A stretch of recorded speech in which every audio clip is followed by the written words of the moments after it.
Hello, we will be beginning the next episode of Omega Assist in just a moment. We just have to wait until Laura gets here. Today we will be talking about... Sorry to interrupt, but Miss Croft said she couldn't be here this week. Something about Winston being stuck in the freezer again. First, I would like to recognize this crowning achievement. Good job, Winston. Good job.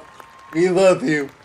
Never change, please. Second, you and Laura know each other. Bayonetta and Laura Croft share a cup of tea. Of course we know each other. Don't be silly, Cupcake. She was the one that wanted me to come see you. It's Alucard, and I don't think you can help me today. We aren't talking about your fighting game. We are talking about something completely different. Don't be so daft, Cupcake. I can still provide my expertise. After all, it's all fighting either way. Still Alucard.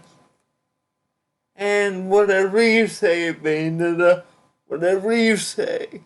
Let's dance, Cupcake. You know what? Never mind. We chose Nina here because she has a playstyle that perfectly encapsulates what we were talking about in the last episode. She is a rushdown character consisting of a lot of easy combos that you could do, and she's got way more complicated stuff that, to be honest, for your situation, you may not even need. Sure, this may look like a lot of moves, but realistically you only need 4 or 5 of these to be effective. That girl looks like she would be a formidable choice for anyone of your position. Nothing too flashy or complicated. Excuse me, Bayonetta. Yeah, hi. You are the last person to be judging anything complicated.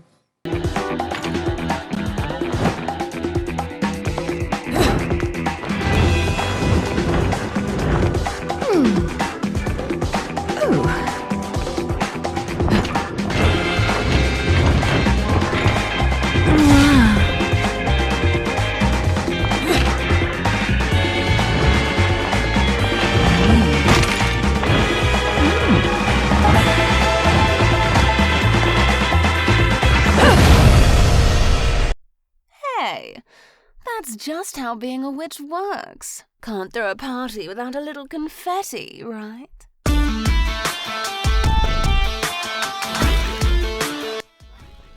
Alright, as was touched on last episode, your movement is going to be your main key here. Your primary combo starters in this instance aren't exactly the best, but you have to work with what you have. Your first move of note would be down 3-2. This would be your primary launcher. If it hits, you get a pretty decent combo, and not to mention possible wall if you're in the right spot. Your next move that you need to remember is down 3-4-3. This is the only time you'll hear us ever mention frame data here. This move is important because it's the only thing that will leave you plus on block. Well, it's the only thing that leaves you plus that you may have access to anyway. Don't worry about what all that means yet. We aren't even going anywhere near that stuff in detail. Right now, we just want to ease you into things. Your last move to keep in mind would be forward 3. This little number here is your main counter hit tool. On counter hit, your opponent will be stunned for a few seconds. This is why we talked about remembering that counter hit animation.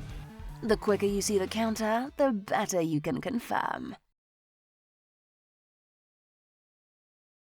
Very good, Bayonetta.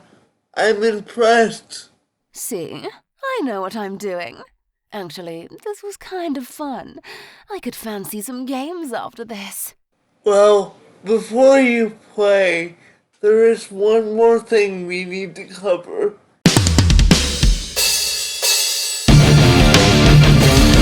This is where everything gets kinda silly. Because you have a disability, you will be fishing for the same moves over and over again. Which is nothing bad, it's just tedious and kind of not fun. But if you can tolerate it, a lot of what you will be doing is just searching for down 3-2 or any type of launcher to combo right afterwards.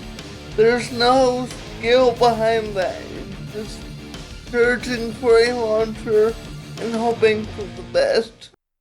After all that, you should be at a decent spot to continue learning.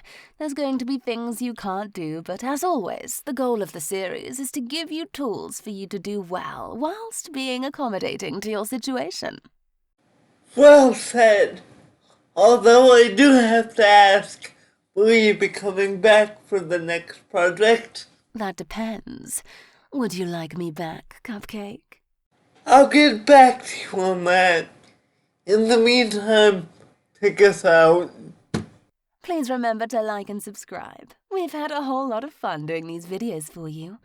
And we do have a lot more in store.